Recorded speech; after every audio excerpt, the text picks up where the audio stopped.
Greetings guys, gals, non-binary pals, and welcome back to another video. I am here once again in Sydney, Australia, having a blast. I really like it here. Genuinely, I love Australia. Don't tell anyone I said that. Let's keep that a secret between you and I. You don't need to tell anybody, but I really love Australia, especially Melbourne. I love Melbourne. Melbourne was fantastic. If you want to hear more about my travel journeys, I'm going to upload a video talking a bit about what I've been up to on my second channel, and also if you want to see vlogs and stuff, that is available on Patreon at patreon.com/savvycat. Today we are going to be once again looking at some things men say about our bodies that are not very correct, not very well informed, but specifically the topic of today is periods. It's a topic that men are not super educated on, and to be honest, a lot of women and non-binary people aren't very educated on it, even if it is our own bodies. It's something that we don't talk about a lot, but it is getting better, and something we need to talk about more. So I'm going to be reading some stuff that some men have said about periods, because it can be quite amusing and also quite like,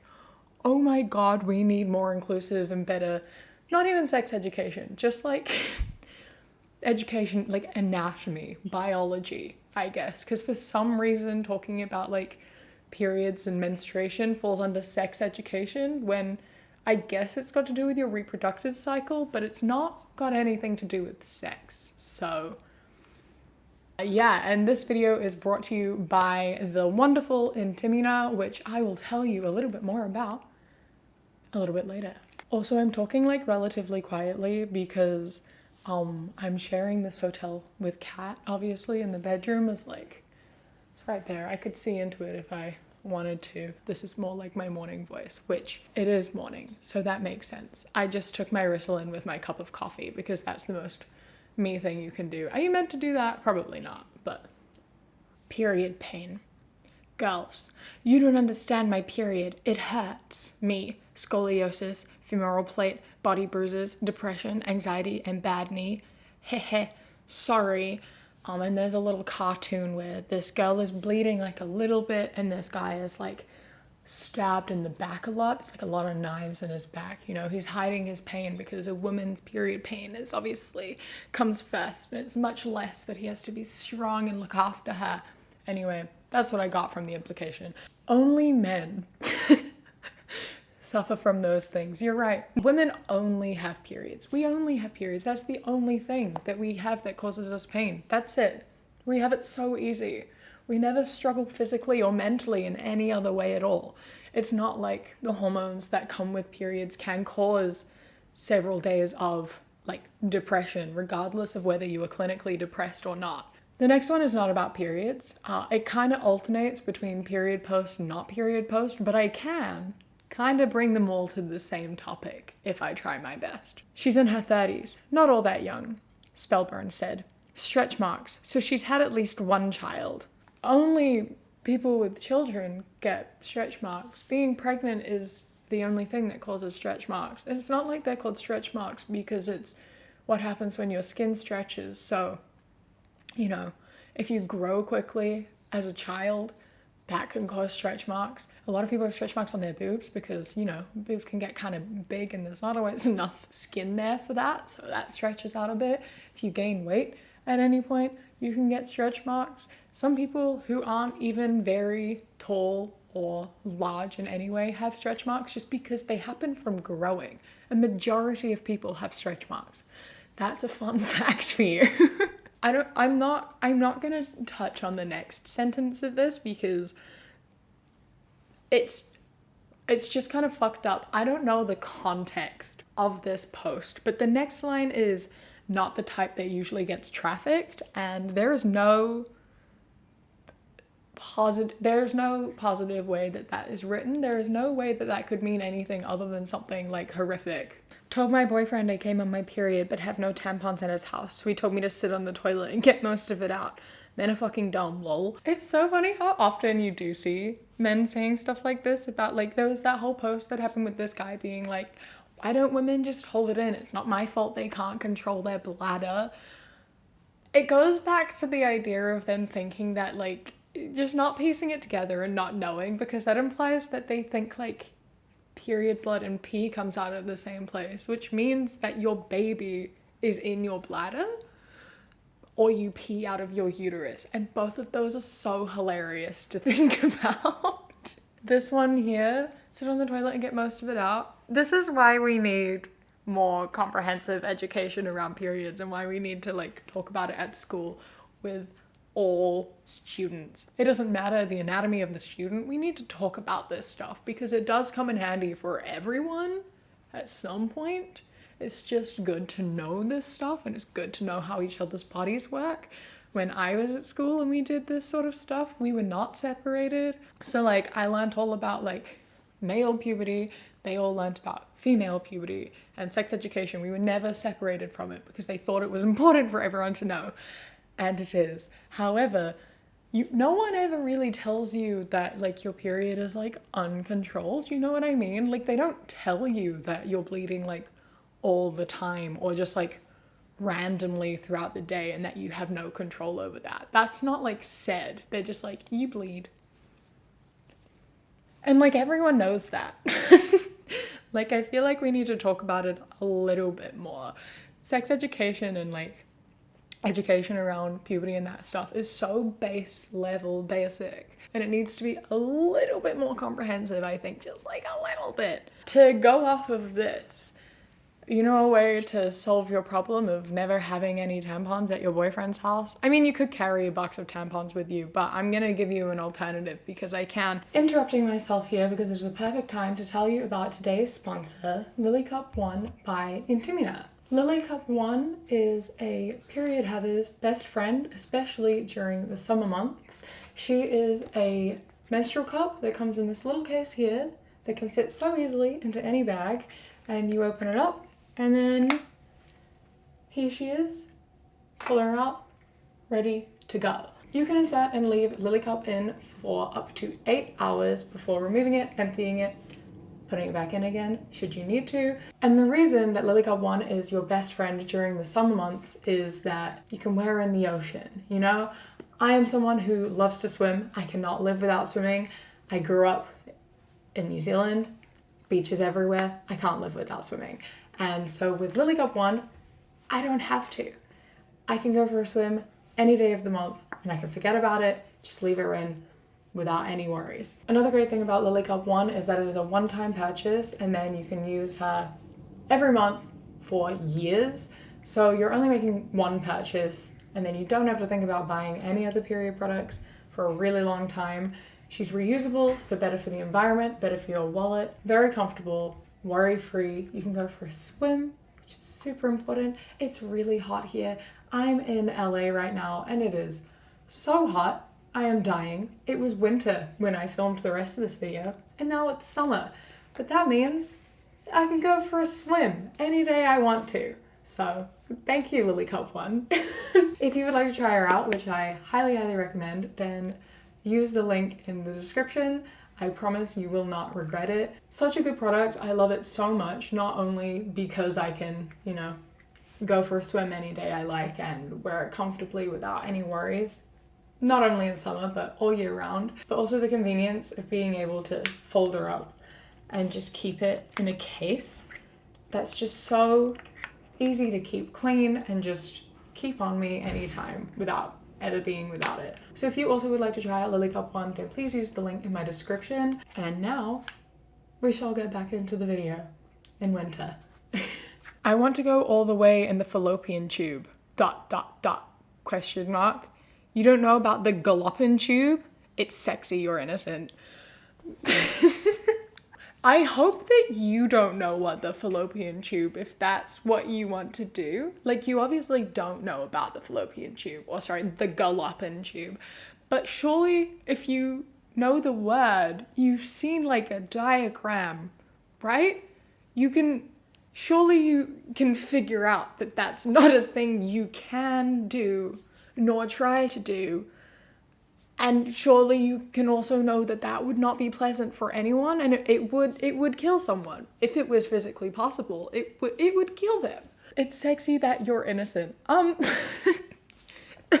That's a statement to unpack in itself. Innocent being sexy, I find a really weird concept. Personally, being innocent and cute, I understand.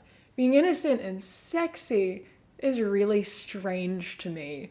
It's really strange to me. And if anyone in this situation doesn't know what the fuck they're talking about, it's you. In case you weren't aware, the fallopian tube is like the pathway between the ovaries and the uterus.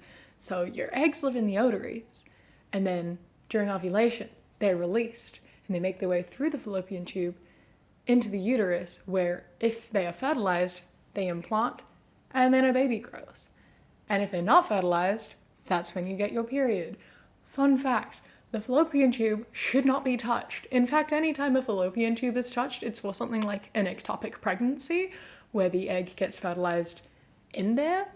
And that's like lethal if it's not dealt with very quickly. Because if a baby grows there, it bursts and then there's internal bleeding, and then that's fucking ridiculously dangerous. Don't touch fallopian tubes. That's the moral of this story. Maybe know anatomy before you try to bring it into a like sexting thing, because it's not very sexy that you're innocent. Innocent's not the right word, is it even?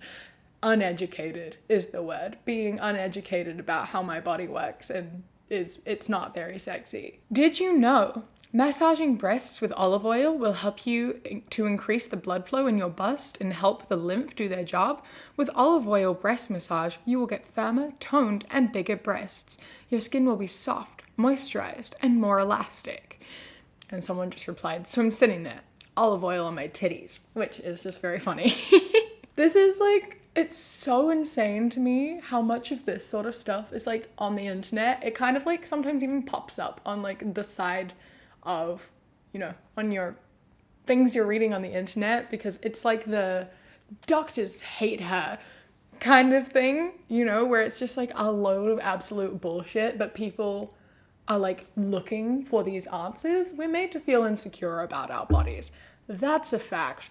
We all know that. And something that a lot of women are like self-conscious about is their breast size, because we're taught that we need to have a very specific breast size and shape in order to be considered like attractive. So that's something that a lot of people are self-conscious about.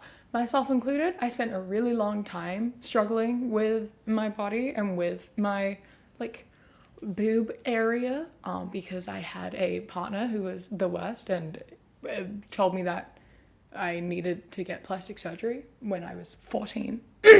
Anyway, beside the point, it's something that a lot of people are very self-conscious about. I spent a lot of time learning to like love and embrace my body for what it is, and I still struggle a lot, but my boobs is not something I struggle with anymore, because the way I view it is that I don't have to wear a bra.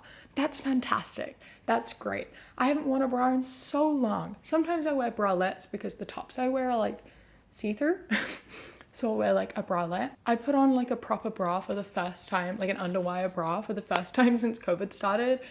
And I immediately took it off because it was so uncomfy. I used to love bras because they're pretty, but I put one on and I took it off immediately because it's uncomfy and I don't need it. And I love that I don't need it. It's great. And then on the flip side, obviously there are people with like bigger boobs or saggy boobs, and they're told that that's not attractive. And that's a lie. All boobs are great. Boobs are boobs, and boobs are great. And if anyone complains about your boobs, they're a freaking dumbass and they don't deserve you anyway. Fuck them. They don't get any boobs then. But like this reminds me, this sort of post reminds me of being like a teenager, because that's kind of who this is targeted toward. This is the sort of stuff that I looked at when I was a teenager, because my boyfriend at the time told me I needed to, and I wanted to feel like loved and attractive. And looking at it in hindsight, it's so ridiculous, because obviously this is not like a real thing. One of my favorite things about like this particular fashion of advice is if you Google like how to make your boobs bigger, because again, that's something I Googled as a teenager. One of the things they tell you is to have a baby. They're like, get pregnant. Don't have a baby to make your boobs bigger. What the fuck? That's not good advice. The single worst reason I've ever had for having a child, and there are some pretty terrible reasons, but that's probably the worst. Menstruation is a lie invented centuries ago. Women bleed because they masturbate with long nails, hurting the insides. Doctors say menstruating is natural, but if it was, it'd happen to men too. Men masturbate differently, so they don't scratch themselves. Therefore, no blood. So about that more comprehensive anatomy and sex education that we need. This is what happens when people don't learn why periods exist. What the fuck? If it was natural, then men would also bleed. Do men have a uterus? No. Oh, maybe that's why they don't get their periods then. Maybe it's because they don't shed the wall of their uterus every month. Because no egg implanted. Your uterus builds up a wall so that it can like have an egg implanted and grow a baby. And if there's no baby, if there's no egg implanted, it's like, well, fuck you then. And it clears it all out and then repeats the cycle and hopes that this month there'll be a baby. That doesn't happen to cis men or anyone without a uterus because they don't have a uterus. That doesn't, if you can't carry a baby, you're not gonna get your period. I do love when people come in and just say absolute bullshit and think that they're right. If you say something with confidence, people are gonna believe you. And I'm sure there are actually a decent amount of men that do believe this, and that's what's so funny and so awful at the same exact time. Men say the darndest things. Okay, we have a comic strip of a like cowboy putting a cup under someone's dress, having period blood in a cup, drinking it and saying she's fertile. That one has left me speechless and also made me extremely uncomfortable. It makes me very uncomfy. Very, very uncomfy. I'm assuming this was made as a joke because there's no way this could be made like seriously, obviously. But the idea that you can taste if someone's fertile based off of their period blood is hilarious to me and also disgusting. I don't really make it my business going around tasting period blood, so I couldn't tell you if there's a difference between someone being fertile or not, but if that's a thing that someone has figured out, I'm gonna question, how did you figure that out? And why was this something you were trying to figure out? And also, I think it's kind of interesting. It's kind of interesting. I don't think that's real. And I am kind of hopeful that no one has attempted to find out because it's icky. Not a fan. With that one though, I think I'm gonna end the video here because I don't want to look at it anymore after that. This one's the end for me. I hope that you did enjoy the video. I hope that you learned something, maybe. I don't know, maybe. I'm hoping we all already knew this stuff, but as stated, a lot of people don't learn it, which is very unfortunate. So a massive thank you to my Sprout and above patrons whose names are up on the screen right now. And a huge thank you to my Kiwi cat patrons, Wolf, Toulouse, Bobby, Sparrow, Josh, Mandy, Robbie, Kai, Silly, and Ikazel. Thank you so much for joining. Your support means the absolute world. If you would like to become a patron, you can go to the link in the description or patreon.com/savvycat. I would love to have you. Starting at £1 a month, you get my videos a day early. And then depending on what tier you are, you get things like outtakes, vlogs, live streams, polls, etc. It's a good time. I would love to have you. Your support means the world, even if it is only £1 a month. That's incredible. That makes a difference, and I am very, very grateful for you. Don't forget to follow me on Instagram, The Queer Kiwi, and Twitter, That Queer Kiwi. I'm an absolute menace to society. Would really love to see you there because I need more internet clout, you know? I hope that you enjoy the rest of your day. Stay safe. Keep fighting. I love you. Mwah. When you close your eyes.